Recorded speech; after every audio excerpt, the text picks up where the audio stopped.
Welcome to The Wind in the Willows, The Riverbank Part 2. This is our read aloud, and you can sit back and enjoy the wonderful language. Leaving the main stream, they now passed into what seemed like a little landlocked lake. Green grass sloped down to either edge. Brown, snaky tree roots gleamed below the surface of the quiet water. Ahead of them could be heard the foamy tumbles of a weir with a restless, dripping mill wheel attached to a mill house. A weir is a type of dam or a wall that holds water back. And a mill is a building that contains machinery for grinding wheat into flour. Mills in the 1900s were powered by a water wheel next to the building that turned the machinery. The scene was so beautiful that the mole could only hold up both forepaws and gasp, "Oh my!" The rat brought the boat alongside the bank and tied it up. Then he helped the still awkward mole safely ashore and swung out the luncheon basket. The mole asked to be allowed to unpack it all by himself. The rat was very pleased to indulge him. Mole excitedly shook out the tablecloth and spread it. Then one by one he took out the mysterious packets and carefully arranged them, still gasping, "Oh my, oh my." When all was ready, the rat said, "Eat up, old fellow," and the mole, who had started his spring cleaning at a very early hour and had not eaten since then, eagerly set to work. "What are you looking at?" said the rat presently, when the edge of their hunger was somewhat dulled and the mole's eyes were able to wander off the tablecloth. "I am looking," said the mole, "at a streak of bubbles that I see traveling along the surface of the water." "Bubbles? Oh," said the rat cheerily. A broad, glistening muzzle showed itself above the edge of the bank, and the otter hauled himself out and shook the water from his coat. "Greedy beggars," he observed. "Why didn't you invite me, Ratty?" "This was a spontaneous affair," explained the rat. "By the way, meet my friend, Mr. Mole."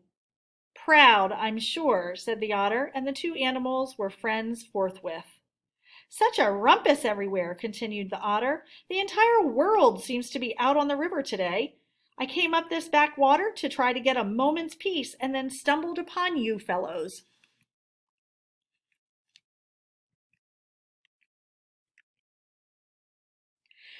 At that moment there was a rustling sound behind them. It seemed to come from a hedge wherein last year's leaves still clung.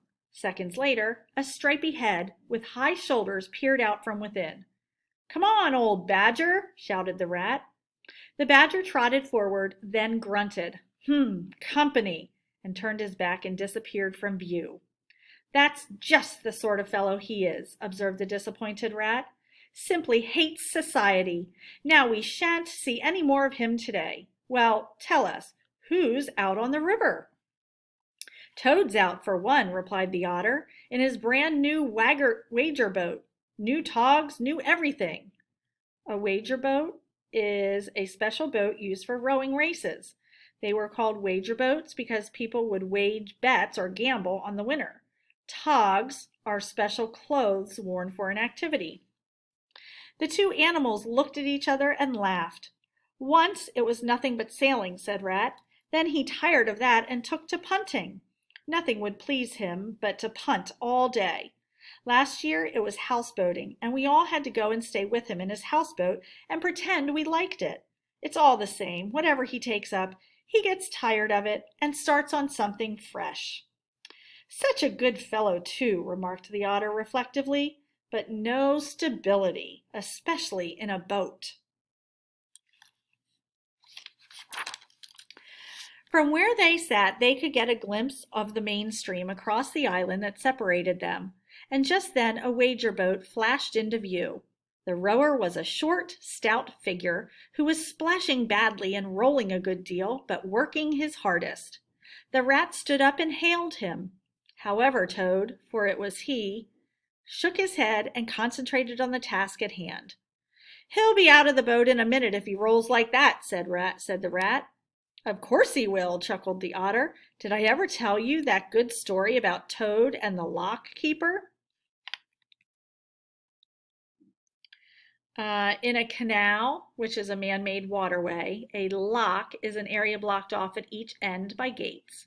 The gates are opened or closed to allow water to fill or drain from the lock so the boats can safely move.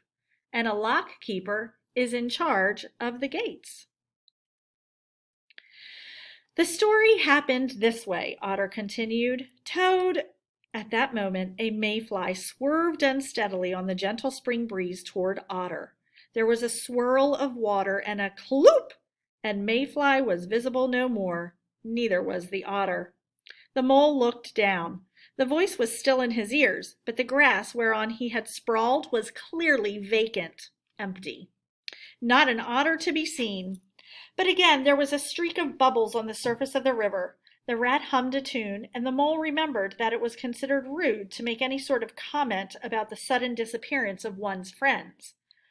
Well, well, said the rat, I suppose we ought to be moving. I wonder which one of us should pack the luncheon basket. He did not sound overly eager to do it himself. Oh, please let me, said the mole, so of course the rat let him. The afternoon sun was getting low as the rat sculled gently homewards. The mole was very full of lunch and self-satisfaction and already quite at home in a boat, or so he thought. He was, however, getting a bit restless, and presently he said, Ratty, please, I want to row now.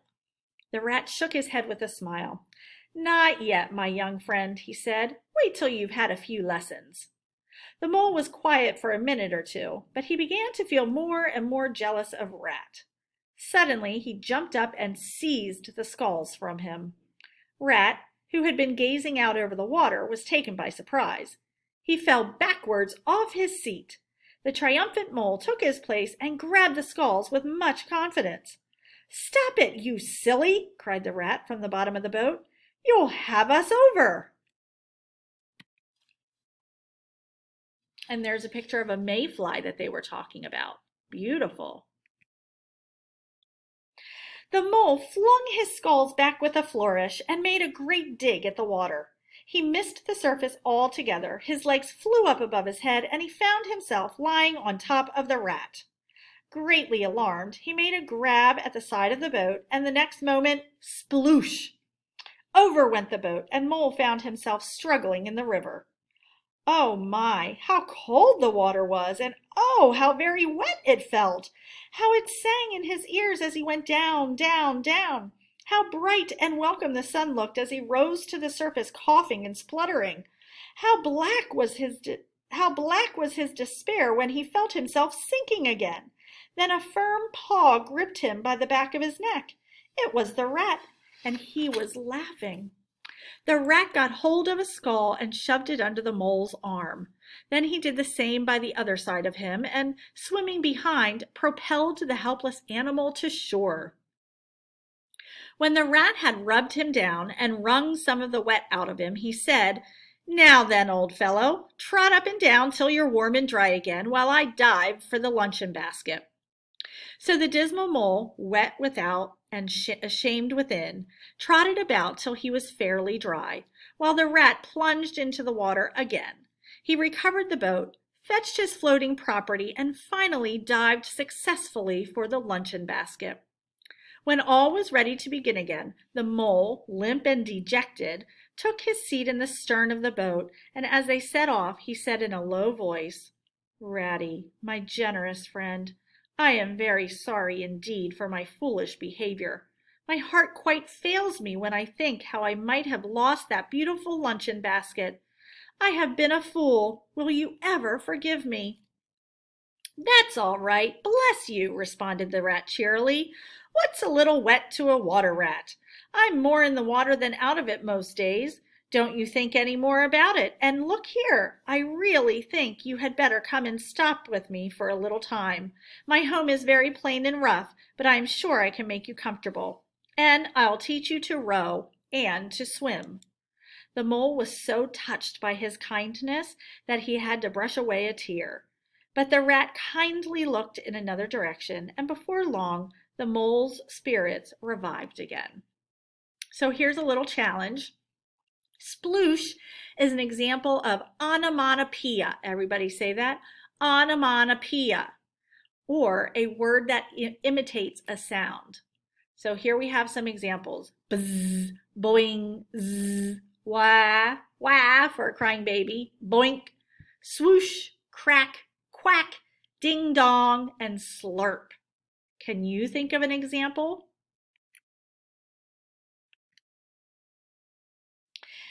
When they got home, the rat made a bright fire in the parlor. A parlor is also called a living room. He planted the mole in an armchair in front of it. He fetched down a dressing gown and slippers for him and told him river stories till supper time. Supper was a most cheerful meal. Shortly afterwards, a sleepy mole had to be escorted upstairs by his host to the best bedroom.